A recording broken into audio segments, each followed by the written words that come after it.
नमस्कार, आप सभी का मेरे YouTube चैनल पे स्वागत है। प्यारे साथियों, आज की वीडियो में हम बात करने वाले हैं डिलीट और उत्तर चेंज के प्रकरण को लेकर। यदि आपका प्रश्न सही होता है और उसका उत्तर चेंज कर दिया जाता है या आपके सही प्रश्नों को डिलीट कर दिया जाता है तो उसके आगे की प्रोसेस क्या होती है उसके ऊपर हम विस्तृत चर्चा करने वाले हैं। प्यारे साथियों, वीडियो बहुत महत्वपूर्ण होने वाली है। आगे बढ़ने से पहले मैं आपसे गुजारिश करूँगा, चैनल को सब्सक्राइब कर लीजिए। प्यारे साथियों, L1 का रिजल्ट आया है, इनके अलावा SST विषय का परिणाम आया और भी विषयों के परिणाम आ रहे हैं।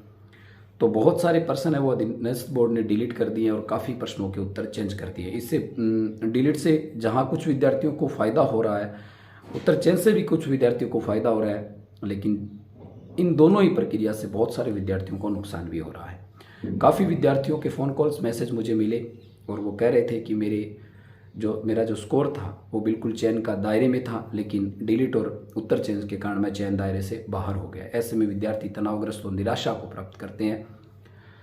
अब यदि उत्तर चेंज कर दिया जाता है तो फिर क्या करें?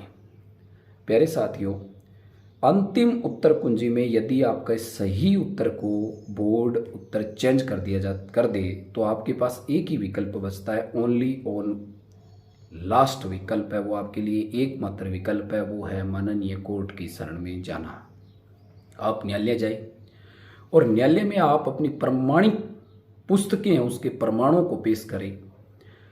जितने भी ऑथेंटिक प्रूफ होते हैं उनको रखें और ये साबित करवाना पड़ेगा आपको कि जो आपका उत्तर है वो बिल्कुल सही है। हालांकि इस पूरी प्रक्रिया के अंदर बहुत समय लग सकता है, लेकिन यदि आप आपके पक्ष में ये फैसला रहता है तो आप निश्चित तौर से उन उत्तरों को तब्दील करवा पाएंगे और वो स्कोर आपके यहाँ वापस जुड़ जाएगी। वो जो क्वेश्चन है वो आपके स्कोर में वापस काउंट हो जाएंगे और आप चयन के दायरे में आ जाएंगे। ये तो है प्यारे साथियों, यदि उत्तर चेंज कर दिया जाता है तो इसके लिए सबसे पहली बात आपको याद रखना है कि आपको पहले न्यायालय जाने से पहले ये पूर्णतः ये देख लेना होगा, अपने आप में जांच कर लेना होगा कि आपका उत्तर है वो सही है। प्रमाणिक आपके पास प्रूफ है वो बिल्कुल प्रमाणिक होने चाहिए। प्रमाणिक प्रूफ नहीं होंगे तो आप न्यायालय में भी इसको परिवर्तन नहीं कर पाएंगे। क्या फिर विद्यार्थी कह रहे थे उत्तर चेंज कर दिया, अब उसका कोई हल है क्या? तो बिल्कुल हल है। आप न्यायालय द्वारा उनका उत्तर वापस चेंज करवा सकते हैं और बिल्कुल न्यायालय आदेश देगा कि इनके उत्तर चेंज कीजिए और आपके पक्ष में ये फैसला आएगा और फिर आप चयन के दायरे में वापस आ जाएंगे। भले ही इस दौरान जब तक ये फैसला आता है इस दौरान भले ही अंतिम नियुक्ति क्यों ना हो जाए, अंतिम नियुक्ति क्या, चाहे कितना भी समय बीत जाए, यदि आपके उत्तर सही है और आपके फैसला हक में आता है तो कितना भी समय बीत जाए आपको नियुक्ति मिलेगी।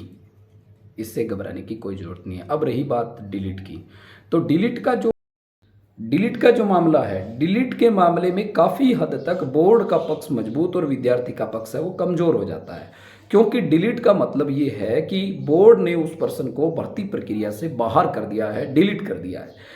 अब ऐसी स्थिति के अंदर क्या होता है कि उसमें ज़्यादा कोई परिवर्तन करने की गुंजाइश है वो नहीं रहती है, लेकिन असंभव कुछ भी नहीं है।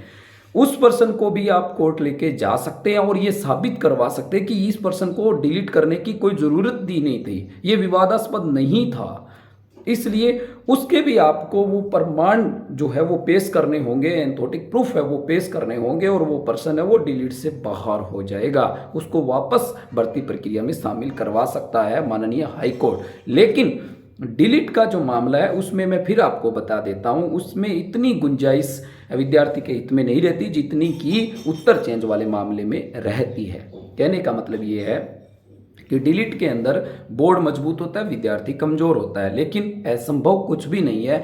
यदि वास्तव में कोई ऐसा पर्सन है जिसको डिलीट करने की कोई जरूरत थी नहीं, लेकिन उस पर ज़्यादा मंथन बोर्ड नहीं करके उसको विवाद से बचने के लिए यदि उसको डिलीट कर दिया तो फिर आप उसको वापस अपने हित में काउंट करवा सकते हैं माननीय न्यायालय के द्वारा। तो प्यारे साथियों, उत्तर चेंज और डिलीट दोनों की स्थिति के अंदर आप माननीय हाई कोर्ट वो जा सकते हैं और आपको प्रमाण पेश करने होंगे और प्रमाण आपके पक्ष में है तो परिणाम भी आपके पक्ष में ही रहेगा। इस दौरान कितना समय बीत जाए, चाहे अंतिम नियुक्ति भी क्यों ना हो जाए, इसके बाद जब भी फैसला आएगा आपके हक में होगा, आपको नियुक्ति मिलेगी। तो प्यारे साथियों, आज के लिए इतना ही। जय हिंद, धन्यवाद।